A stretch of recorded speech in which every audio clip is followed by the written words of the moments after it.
Hello everyone, in today's video, I'm going to share with you how I earned this amount of money in the title. As a student with no investment, hindi ako naglabas ng pera, no investment at all, no capital.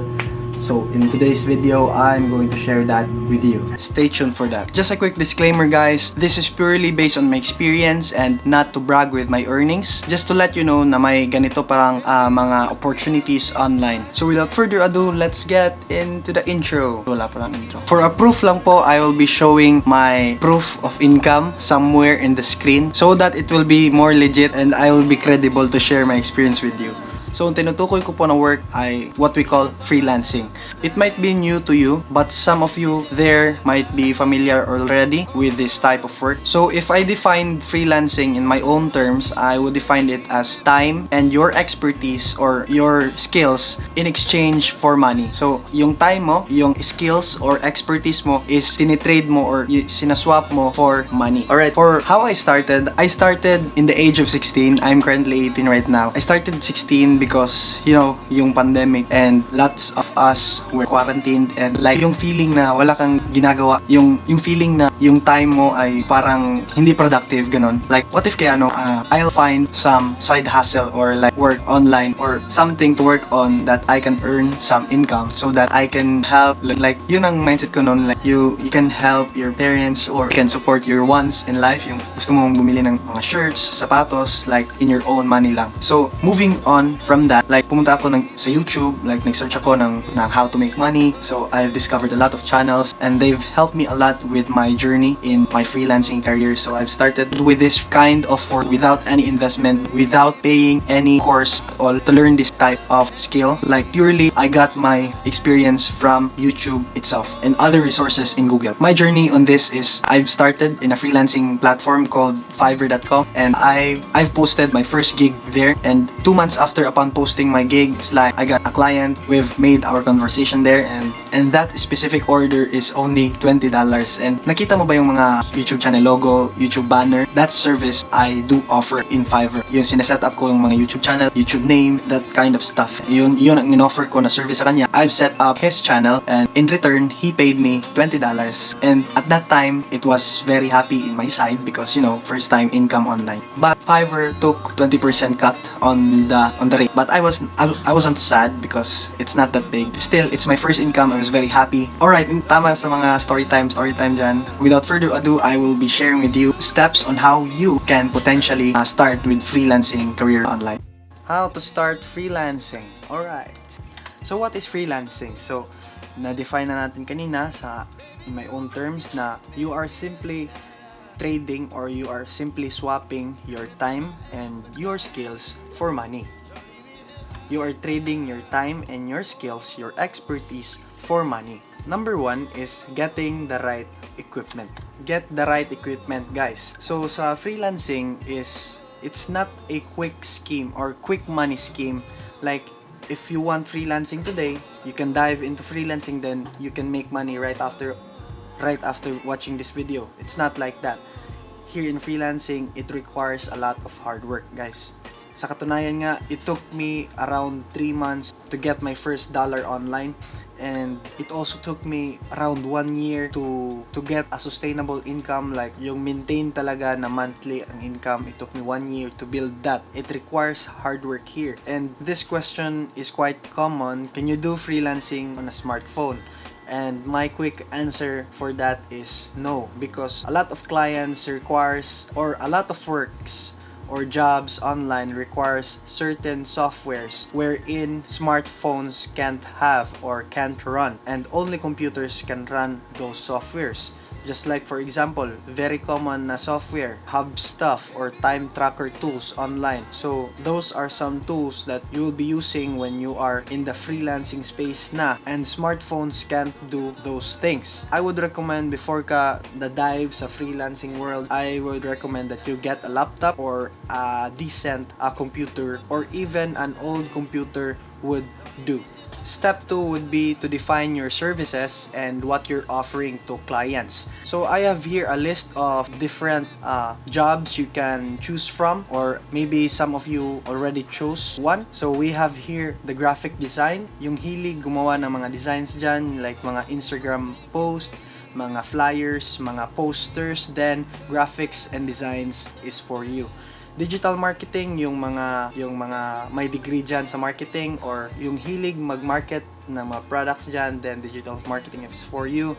Writing and translation, if your hobby is to write or you have skills and expertise on writing, then this is for you also. Video and animation, if you have skills or if you are knowledgeable with video editing, then you can offer that services to clients. Alright? After you defined your services to offer to clients, you should ask yourself this question: how can your service help clients solve their problems? Because this is the number one goal of us freelancers. How can we help, or how can we use, or how can we utilize these skills we have or expertise we have to offer to clients to solve their problems? Just like, for example, this person or this client is having a problem with video editing, or maybe he or she doesn't have that kind of expertise when it comes to video editing, then this is where you come in. You can offer your services to them. In addition to that, if a client wants to write an essay or needs to write an essay, or he or she needs to write a blog post, then but she or he doesn't have the time to write it, then this is where you come in also. In that way, you are solving problems. Number one problem is that your client doesn't have expertise on that area, or second one, you are solving their problem because they don't have the time to do certain things. They don't have the time to do that, so you do it for them, so they save a lot of time. Step 3 is to find legit freelancing sites. So I have here a list, just like Fiverr, Upwork, online jobs, and in my experience, I've started with Fiverr, or it might work different for you. You might start with online jobs either, or Upwork, or maybe wala dito. These are great freelancing sites where you can get your client. Just a quick note for you guys, this freelancing site have different ways on how can they help you get your client. Just for example, in Fiverr guys, you are going to post your service just like Instagram post, Facebook post. It works the same, just like you are posting the service that you are offering to clients there in Fiverr. Whereas Upwork and online jobs have different system on how you can find your client. They have this search bar, and you can just type in keywords that are related to the service that you're offering. Just like, for example, YouTube, maraming lalabas na YouTube thumbnail, YouTube video editor, or YouTube manager, and then you can apply to those jobs. Clients have description on what they're looking for, experience, and then yung ipapasa mo na application is what we call the cover letter. So comment down below if you want me to cover that as well, how to make a job-winning cover letter. Step 4 is to set up your profile. So step 4 is to set up your profile on freelancing sites. So just for example, my account in onlinejobs.ph. So here it is. I have a headline. Yung ilalagay mo dito, yung headline mo is the thing that you're offering. Just like for me, YouTube channel manager, it might be for you, it might be graphic designer or email marketer, or it might be graphic designer. Just for example, that's how it works. At ilalagay mo dito yung mga small details, just like your expected salary, educational treatment, availability. This is the most important thing guys, the skill summary. This is where your client can discover you more on what you're really offering. Ilalagay mo dito yung mga bagay na ino-offer mo, things about you, but I do recommend that you describe yourself here as concise and as short as possible. Then you can put past clients reviews here, and I'm sure some of you there are just starting out, so we will be tackling this in the next step. Alright, and I have here a book, a call with me section, wherein I put a link to a website called Calendly, wherein we can set up an interview or video call with my client. So lastly, yung sentence dito, call to action. You must put call to action here. Feel free to contact me and we can discuss your project and how can and how I can help with your business, just like that. So recap natin guys, maglagay ka dito sa mga bagay na ino-offer mo sa client, like how can you help them. So in my case, I would be managing YouTube channels or setting up channels. As I've said in the intro of this video, YouTube channel keywords. I'll be making the banners, thumbnails, intro, titles. It might be unfamiliar with you, mga bagay na to, but just make sure to put everything that you'll be offering to them na mabebenepisyohan talaga yung mga businesses nila, lagay mo dito. Alright, past clients review and a call to action to contact you to discuss more about what the clients is looking for. Step 5 is to create a portfolio. So a portfolio is like yung a collection of yung collection mo ng mga past experience mo, past work. If you're a graphic designer, ang portfolio mo is yung mga designs mo. If you're a video editor, then yung portfolio mo is yung mga samples ng video mo. So what if wala ka nun? Wala kang mga past clients, you're just starting out, you're starting from scratch with your freelancing career. So my first advice is to, if there are businesses in your local, then you can offer your service there just for a tryout. Then they can give reviews to you, or even online. If there are some companies or businesses that you think you can help with your service, then you can offer your service to them in exchange for a review. And that review, you can use it to put it in your portfolio and the work that you've done to them. And moving on to step 6, how to find clients. Alright?